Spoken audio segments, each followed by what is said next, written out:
อันนี้ก็เปิดเบิดมือด้วยเหรอปะก็เปิดอยู่สั่นถ้าหมอดเท่าไหร่พี่หมดได้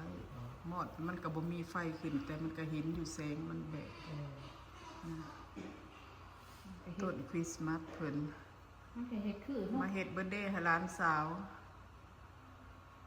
กำลังจัดโต๊ะเดี๋ยวนี้ผู้ตู้2 คนเฮ็ดบาร์บีคิวดูหน้าวันที่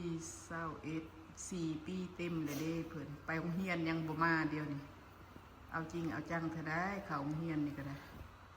ป้าพุ่นเขาอยู่ไสฝนตกทางนอกก็เลยพากันมาจัดทางในบ่มีหลายดอกมีแต่7-8 คนนี่แหละที่เบิร์ดหัวเป็นมันหัวพอดีหมด